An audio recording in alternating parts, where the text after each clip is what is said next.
Hi Casey, I'm Bill Powers, CEO of PixControl Inc.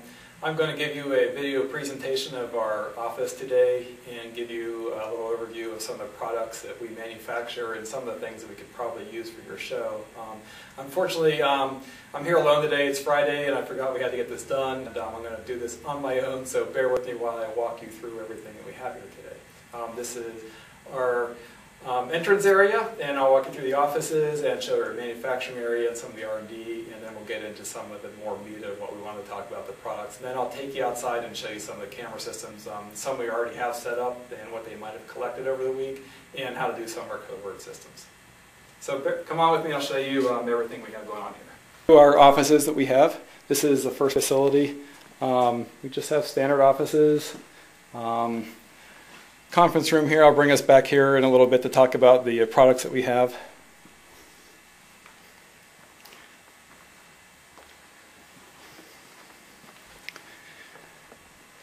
This is our R&D facility in here where we do a lot of the design work.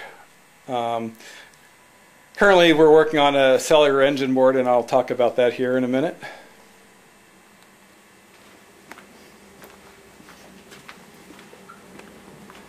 Back here is our manufacturing area. We're putting together a large order of our digital camera systems right now. And moving onward, this is an area we're expanding into. We're taking over another 2,000 square feet. This has been good this year. We're just moving in here right now, so ignore the mess. This will be another manufacturing area that we will eventually connect with this manufacturing area over here. And we have more offices up in this area. So let's go back to the conference room and we'll talk about some of the important things.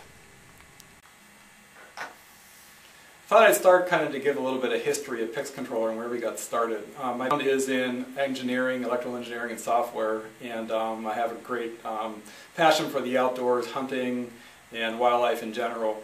And I wanted to figure out a way to use digital cameras to take pictures of what was there when I wasn't there.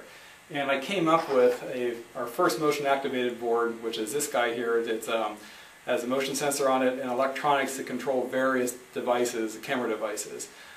What I did is I designed this piece and I marketed to a company called Penns Woods, a local company, and we manufactured trail cameras for a number of years.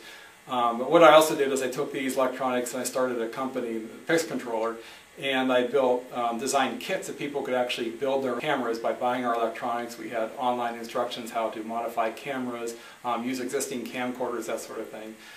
The first set of electronics that we designed here controlled digital cameras or a 35mm camera or a video camcorder. And this is kind of what they look like.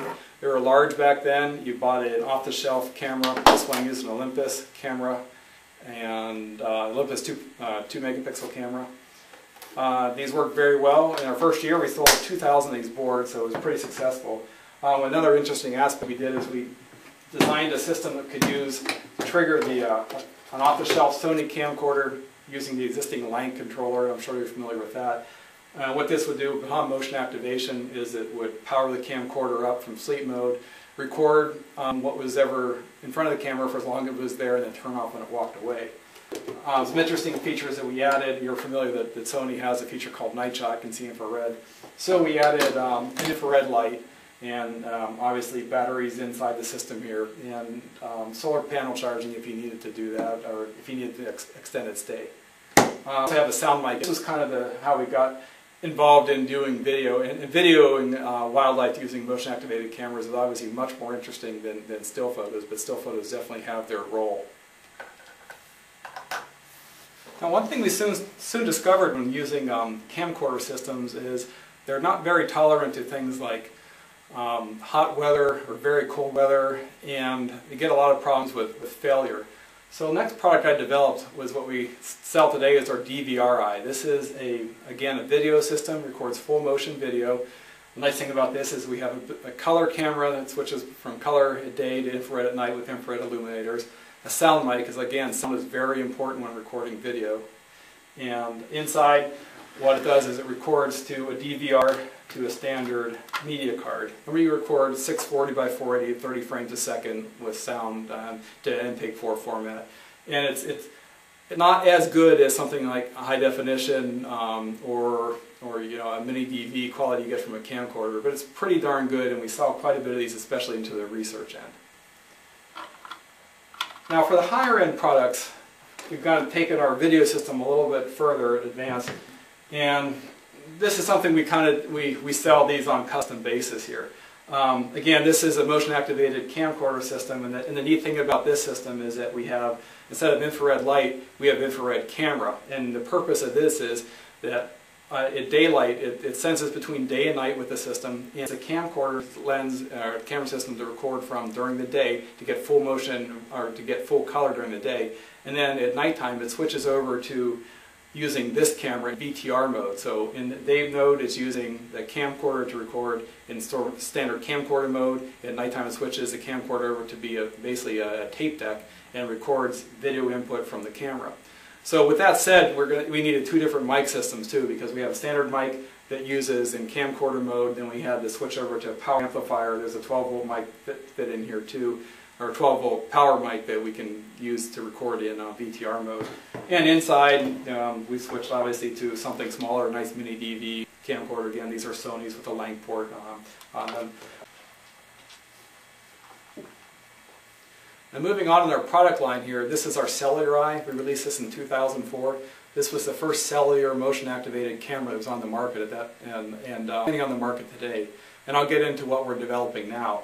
The old system, what we did is we used a Palm Trio phone that we put inside the system. We wrote some software that sits on, resides on the Palm phone here, and we trigger it through an interface port. So when motion's activated and we power the Palm phone on, we tell it to run our software application on here, which much looks like Outlook Express. It takes a photograph, it emails it off to a list of recipients that's on the in your email list here, and phone down, everything goes back to sleep. This worked well. The problems with this is obviously you need to go out and buy a specific model of the Palm Trios that we supported. It didn't support infrared, so we have a big flash in here that went off at night, and you have to get into the specs. We still did well with this, but it isn't ideal for a motion activated cellular system. Before I get into our new cellular product, I want to introduce you to our Undercover Eye product line. This line we sell exclusively to law enforcement, and the reason for that is that they feel more comfortable buying a product they know not sold to the general public. And these products are used for remote surveillance of things like marijuana groves, things that are out in the middle of nowhere that you can't use typical surveillance means on, and you can make these systems extremely covert. Now this is our Undercover Eye HDD system. This records to a standard compact flash like we do with our DVR-I product. But the neat thing about this is that the camera is tethered to the system. This is just for show here. The bullet cameras that we use are obviously black or camoed out. And the way this is set up is that this is the recording box. This box gets buried into the ground. And all you can see is the antenna sticking out. A lot of times they paint these or don't even install these. It's triggered via a motion sensor that's remote. This is a wireless motion sensor, and you can use several motion sensors to set off a system to cover a large area. So basically what happens is you get a trip event from the motion sensor. It sends a radio signal over to the recording box to say, hey, something's here, start recording. And the only thing that's exposed is the small bullet camera, which you put inside a log or something, and you basically get about 3/4 inch diameter or about a 1/2 inch diameter that you see. And the motion sensors themselves, again, all that needs to be seen is just a window. Now we make this also in a smaller format. This is called our Trekker system, as it does the exact same thing as the larger system does. It just records to a standard SD card. The only thing that this system has over this guy is... Okay, the last product I want to touch on today is a new Cellular Eye 2 product. We'll be releasing that here in about 4 weeks. It will replace our old Cellular Eye product.